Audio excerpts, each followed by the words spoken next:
Jesus. Well, that's just a little turbulent. Why are you so nervous, love? I don't know. I didn't sleep well last night. Oh, it's been a while since you... It's nothing. I'll be fine. Just make sure that cargo's secure. Everything looks fine back here. Things are shifting a little, but... Damn it! All right, that was quite a belt. Let's get our minds on something else. You ever still think about Ireland?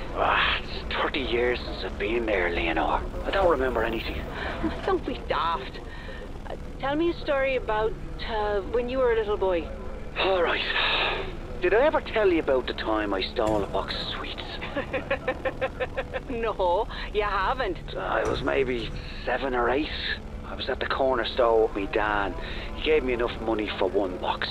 But I thought, wouldn't it be grand to get the box for him instead? Oh, that's sweet. Well, I'm not so sure. I think I'd done something at the time and was trying to make up for it. But as much as I wanted to give him the sweets, I still wanted some, you know? So I bought the one and pocketed the other. Oh, no. And just as soon as I paid the man, I turned around and saw me dad. Just staring at me. Oh, no. Did he know what you done? Or did you get away with it? Well, that's the thing. He... Shit! Oh, my God! Stanley! Put your Stanley, seatbelt look! on! The left engine's on fire! No. Oh, Christ, this isn't good. Stanley, what's happening? We're going down, love, okay? I need you to hold on, get in the brake position.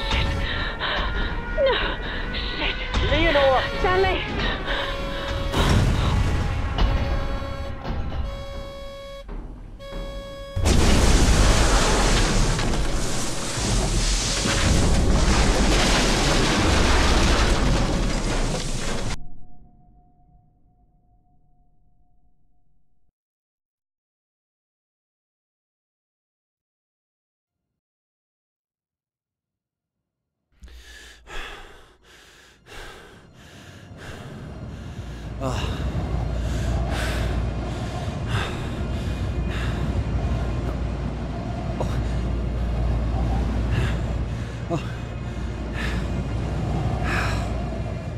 The plane.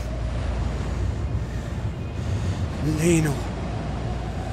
Where?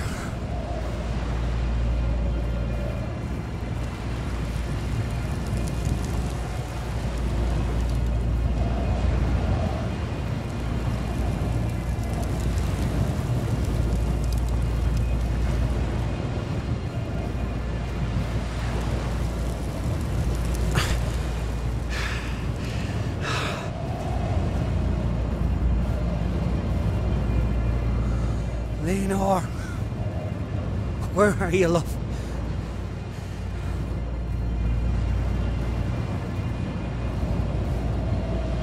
Up there, my plane. Fuck! Jesus Christ!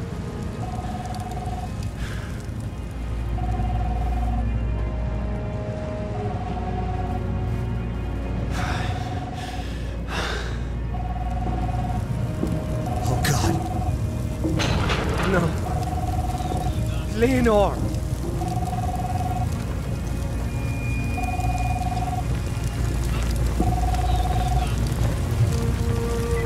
Leonor? Stanley? Leonor, yes, it's Stanley. Stanley, are you there? I can hear you, love. I'm here. It must have picked up. Christ, I hope you can hear me. Fucking mobile's broken. She can't hear me. I'm still in the plane. Or part of the plane. My leg gets trapped. Oh, Christ. I can't move. Stanley, I don't know where I am, but I can't see you, but there's smoke. There's black smoke, I see. Lena, black smoke. She's still alive. Pull it together, Stanley. Do what needs to be done.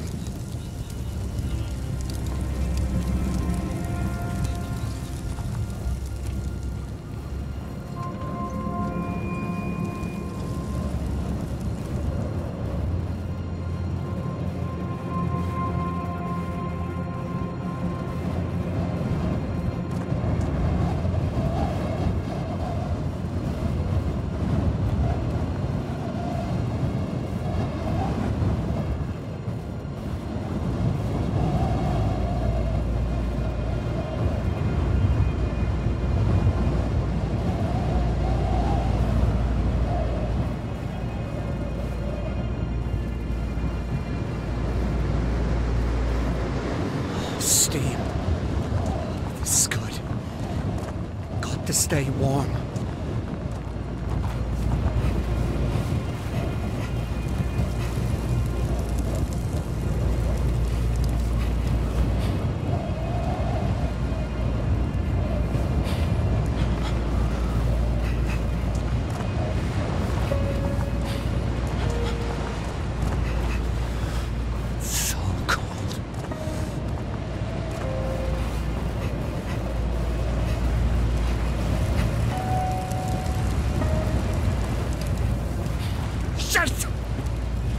Bastards!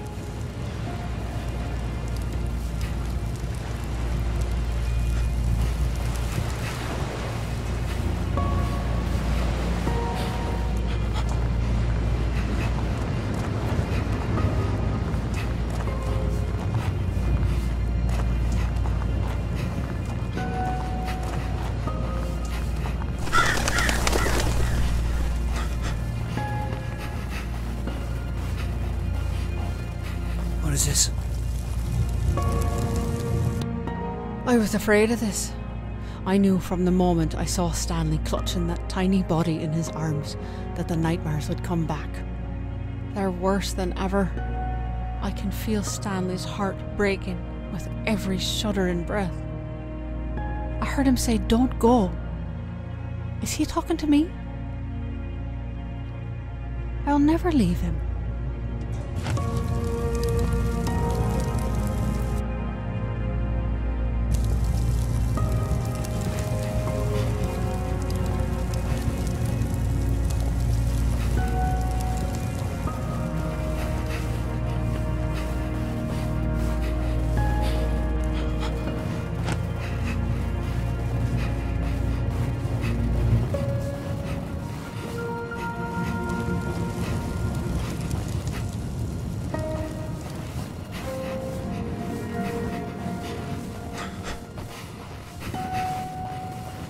There's the black smoke. Need to find a way to that peak.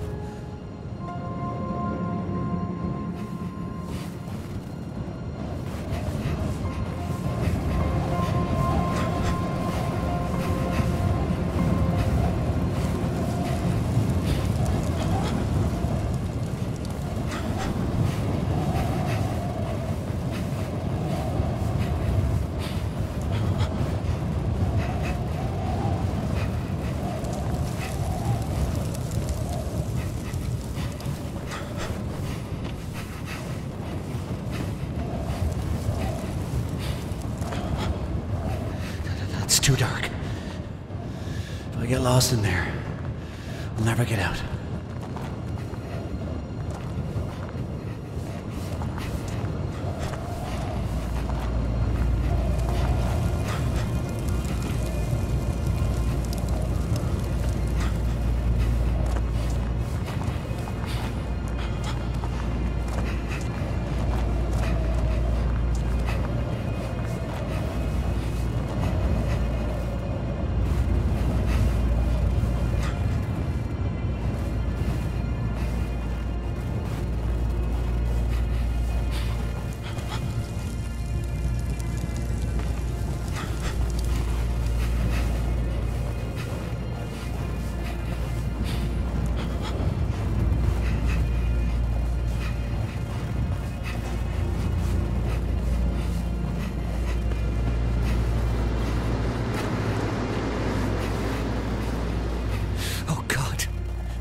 Shelter. Hypothermia. Thanks for the warning.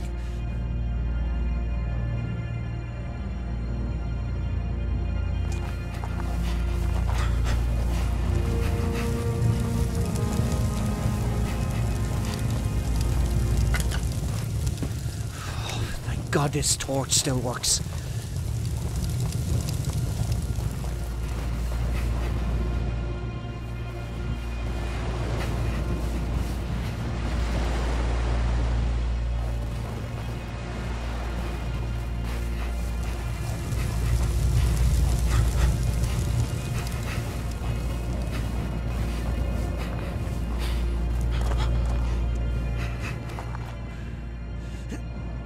It's locked. Shit!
this icy stone closes in around me, I'm overwhelmed by a fear that the last 30 years together was only a dream.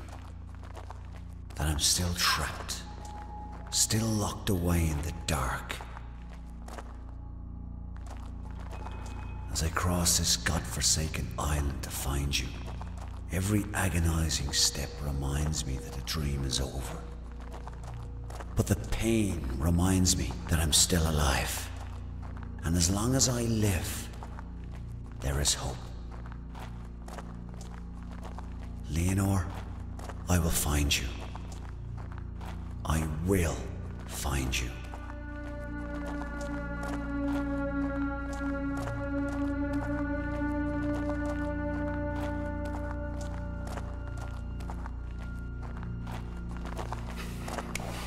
Stunning. It's like a cathedral.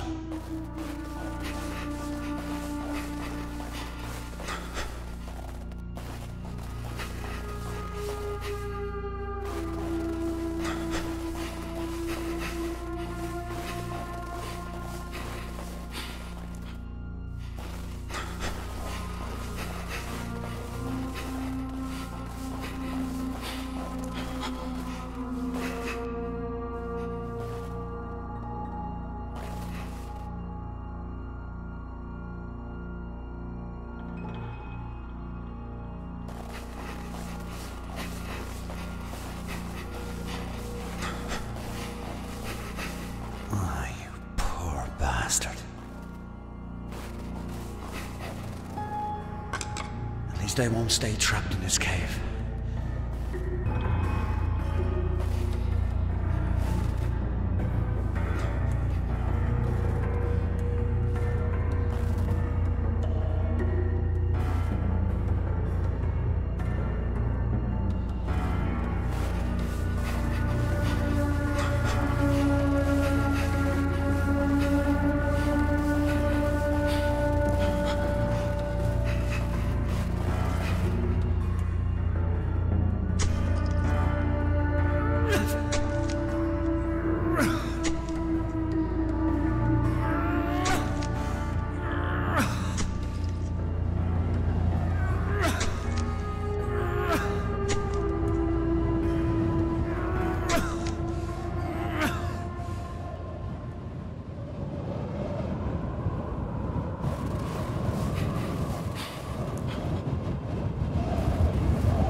Leonore. Stanley, I can see the lockbox. It's empty. The crasher must have broke open. All the case files, all the information. My diary. You have to find him. You have to find everything. If anyone comes, Stanley. If anyone comes, they can't find out who we are. Bollocks. All this time, we've been so careful.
Earthquakes now. This fucking island is trying to kill me. Another bunker.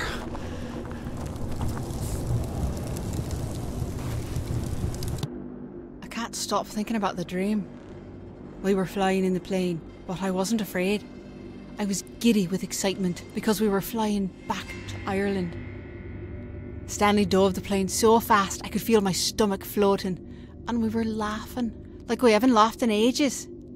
As we dipped out of the clouds and swooped in over the ocean, I could see the white cliffs and green hills. Stone walls and hedges divided the patchwork fields dotted with livestock. And our tray welcoming us home. Then I woke up in this hot, filthy room, dripping with sweat. Stanley's still sleeping. No nightmares, thank God. Maybe it's my turn.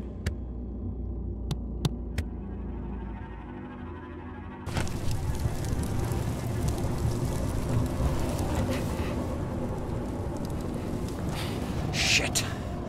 I'll never break through that ice.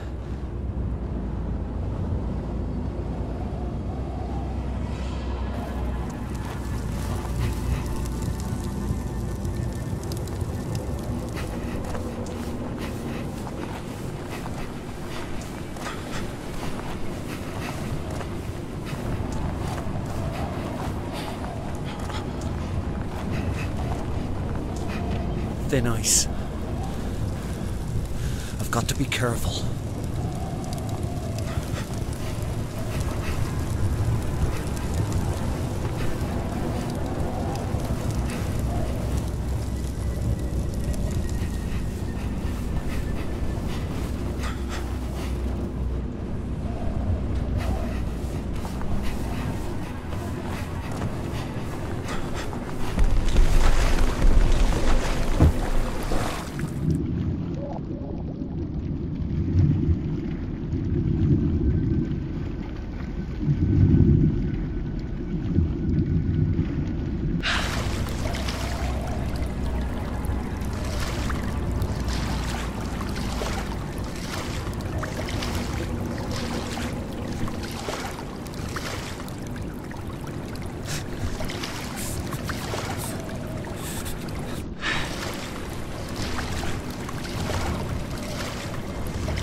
From her journal. Mother's crying in the next room. She says it's because she's happy, but I don't believe her. My father is getting out of prison. My friends protest the unlawful imprisonments, but I wish they'd kept Michael O'Shea locked up forever. Life in prison isn't long enough for him. It would kill my mother if she ever read this. What if Michael ever read it? Would it kill him? Or would he kill me? Well, the violence didn't stop when he was on the inside, but at least when I read about something terrible in the paper, I knew my father wasn't the cause. But now, God help us all.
Summers in Munich are beautiful.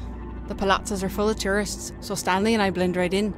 But even in the sea of anonymous faces, we have to be careful. Today, I was sitting in the park with my lunch when this young man with a big fancy camera came up to me. He was handsome and stylish, a real artsy type, and he asked if he could take some photos of me. Obviously, I had to say no. But then he said something that caught me off guard. He said that my eyes were the saddest he'd ever seen. Of course they are, I said. I'm Irish. I left everything on the bench and disappeared into the crowd.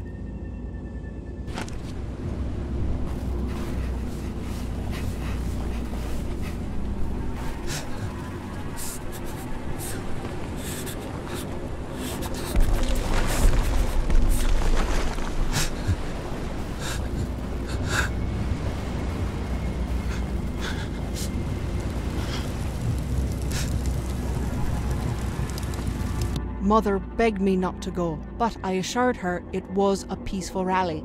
Molly wouldn't go with me, she was afraid the army would show up. So I dragged Stanley with me. I thought for sure he'd want to be there, because his father was one of the speakers. Paddy Whitaker was an electrifying presence. People were cheering and clapping as he spoke about the end to the violence, a peaceful end to the troubles. He spoke with such conviction, I nearly wept. But when I looked over at Stanley, he was wearing fucking headphones and messing with his cassette player. He said he'd heard it all before. I couldn't believe it. He has no idea how lucky he is.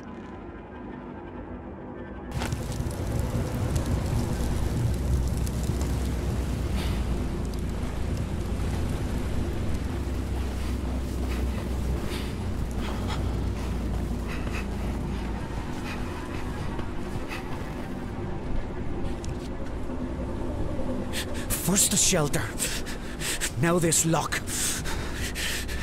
I've got to find a way through.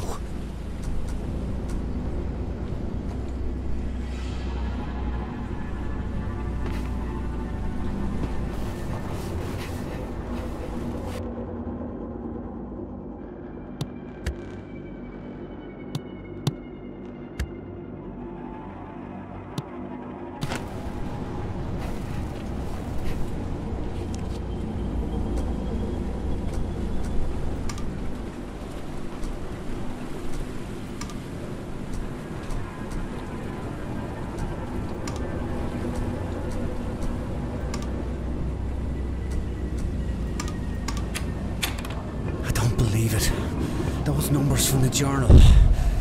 This makes no sense.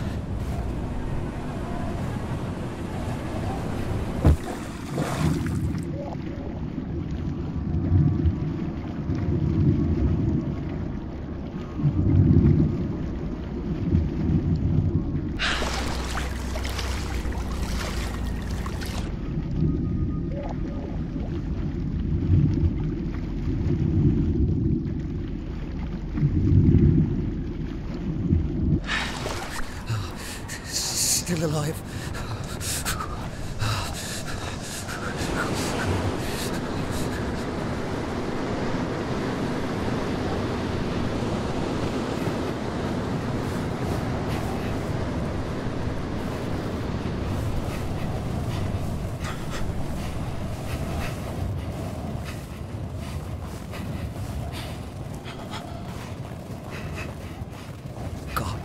get warm.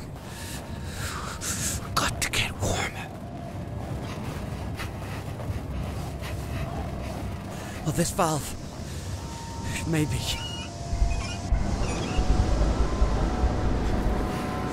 That's good. Oh, thank God.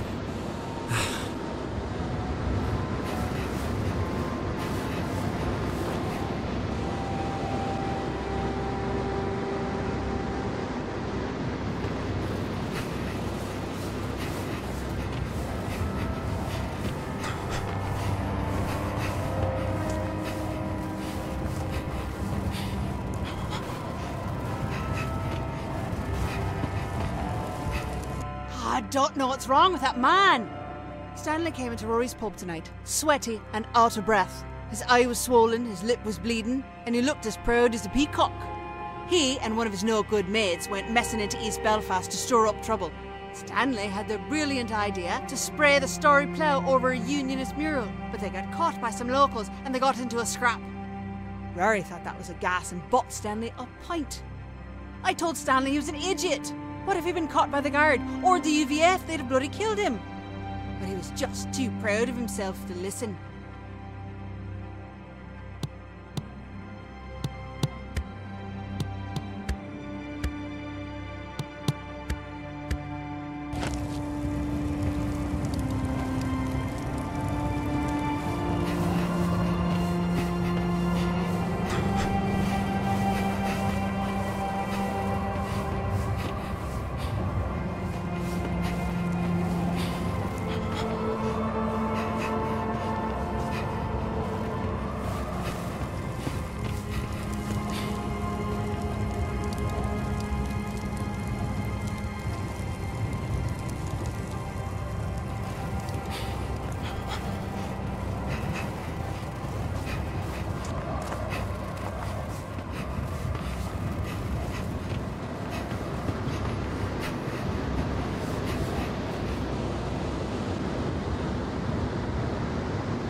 Is this another bunker? How many are there?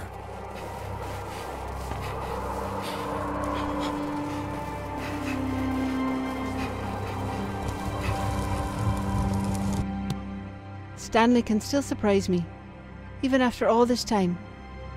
We drove out for a picnic at our tree by the ocean, but when we got there, Stanley pulled a guitar case out of the boot. I had no idea he played guitar. All afternoon we laid together, in the grass, under the tree, while Stanley strummed and plucked away. It was grand. Then he told me to close my eyes. I told him he better not have any funny ideas, but he said he tried learning a new song just for me. After a few bars, it started to sound familiar, but I couldn't stop myself from kissing him before he could finish the song. I'll let him finish it for me someday.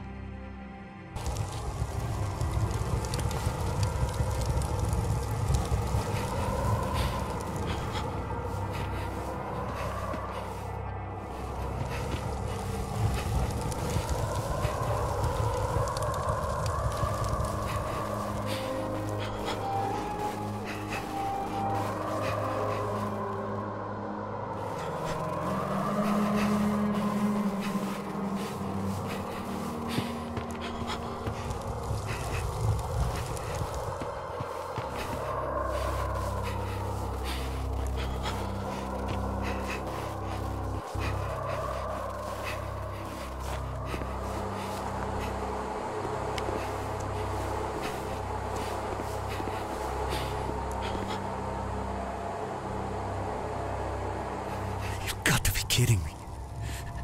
Everything's frozen. And I'm running out of time.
My face hurts from trying to smile all night. I can't blame Stanley. There's no way he could have known. He's not that cruel. He knew I was named after Beethoven's opera and just assumed that I'd be a fan. But it was my father who loved the opera. He'd blast those records into the night and stagger about with a half-empty bottle, waving it in time with the music. It was terrifying. But I loved Stanley. So I gripped his hand and smiled through the entire performance.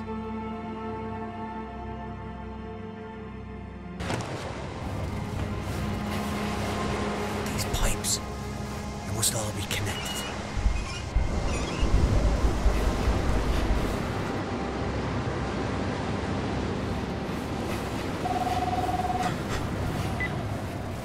Stanley, are you there?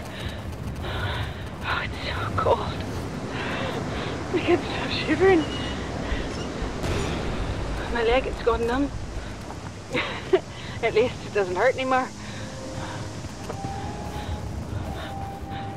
I might have fallen asleep. Oh, I thought I heard voices. I don't remember what time it is. I think it'll be dark soon. But I don't think I'll make it through the night. You've got to stay warm. Oh, God. Hypothermia must be setting in.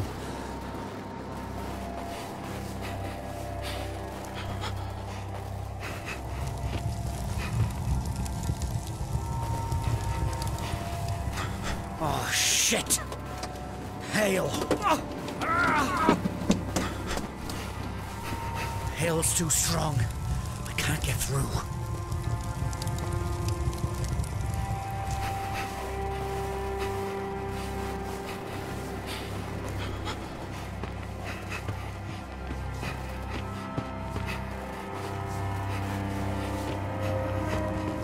Molly and I snuck out to a party tonight. It was in full swing by the time we got there, meaning all the boys were bollocksed. Well, not all. We weren't there long when this beautiful lad hands me a beer and said his name was Cullen. I was tall with bright green eyes and he wore neon-coloured runners. I asked him if it was his party. He shook his head and said that knew it was my party. Then he turned and waved his hand around like he was the great fucking Gatsby. And the first thing we saw was Stanley Whittaker throwing up in the kitchen sink. I laughed and said he could have his party back. And we blathered for a while, and we were really getting on when Stanley Whittaker stumbled over and asked Colin if he ever wore those shoes outside.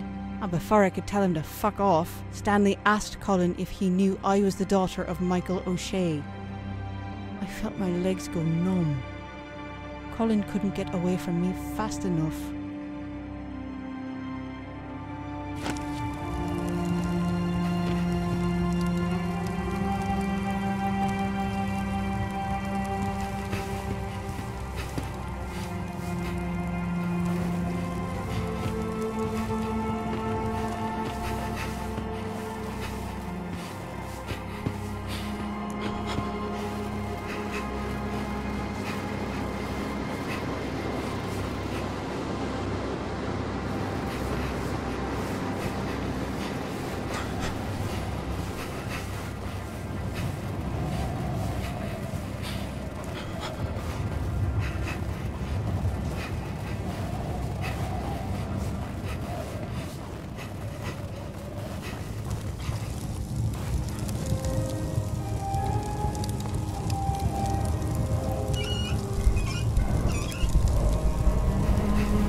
This thing.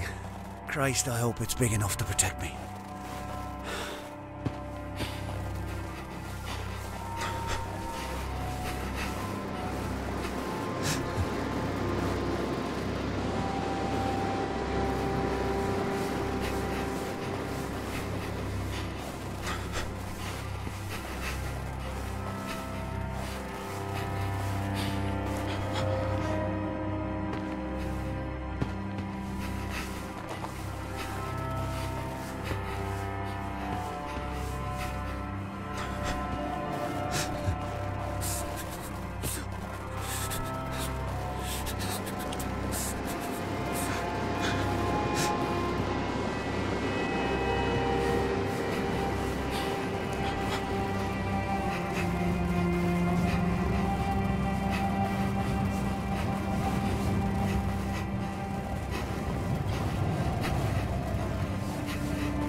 The door.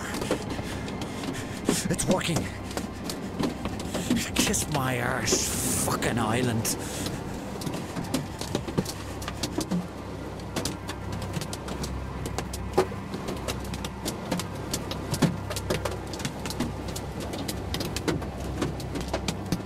The black smoke. Nearly there.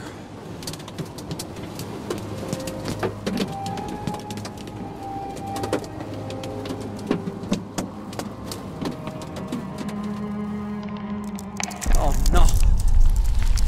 Oh Christ, what now? Oh fuck! Help! Help me!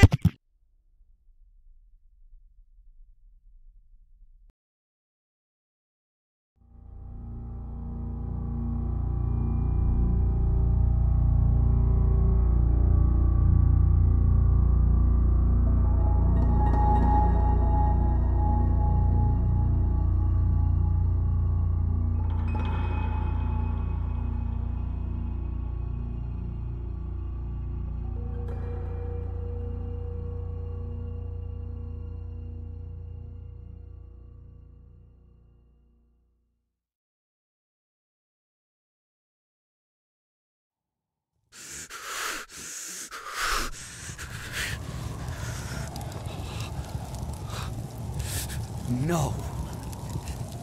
No! I was right there. What do you want from me? Tell me what you want from me.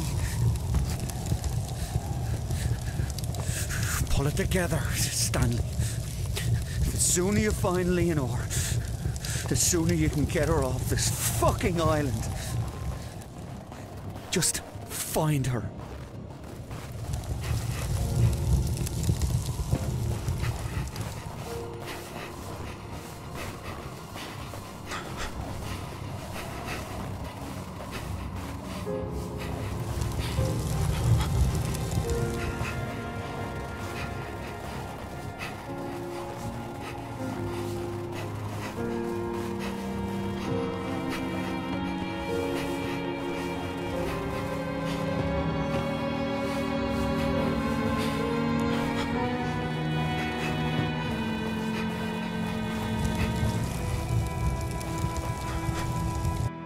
I will not be a prisoner's wife. I will not become like those other empty wives, like my mother. I will not be looked after or taken care of, isolated. There is no light without him. He is my heart, and I cannot live without my heart. I'll do whatever it takes to get him out. I will not be a prisoner's wife.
I don't know what's going on with Stanley. I'm afraid he's gone mad.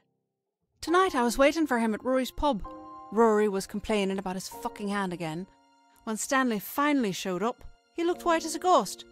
He grabbed my elbow and said we had to go. I'd been there a while, so I was in no mood to be handled. I told him to sit down while I finished my pint. But he snatched it from my hand and smashed it on the floor. Oh, Rory started shouting bloody murder, and that's when Stanley went for him. He threw himself at Rory, clutching for his throat. Rory was so shocked he slipped and fell to the floor. It took all my strength to pull Stanley off and drag him toward the front door. Rory stayed behind the bar, cursing all the Whittakers.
Of course. Missing the fucking handle.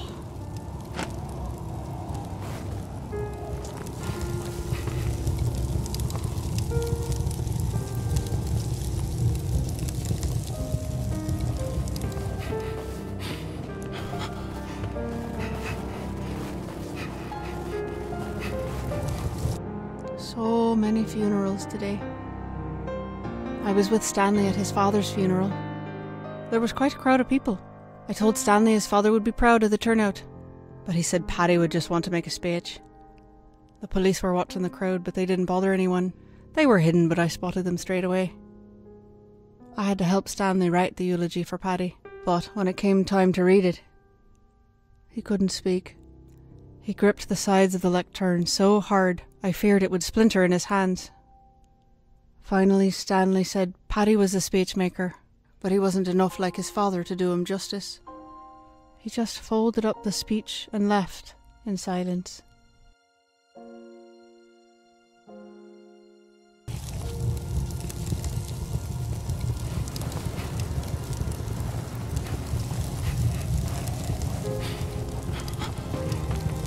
All dead. Everywhere.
I wonder why I keep these damn journals.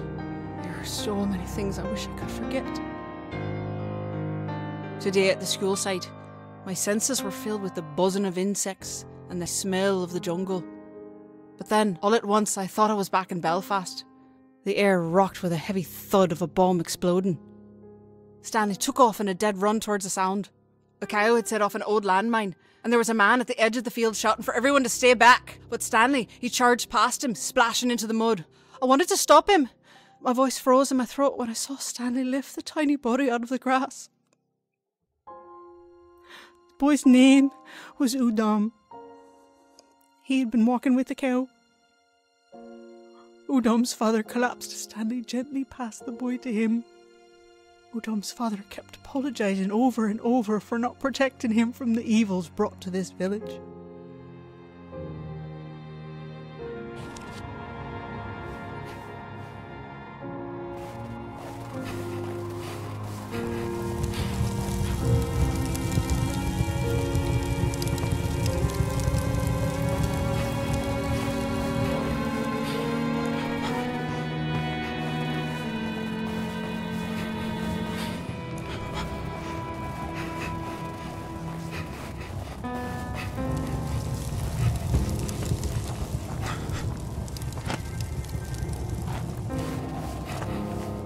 Shit! Frozen shut.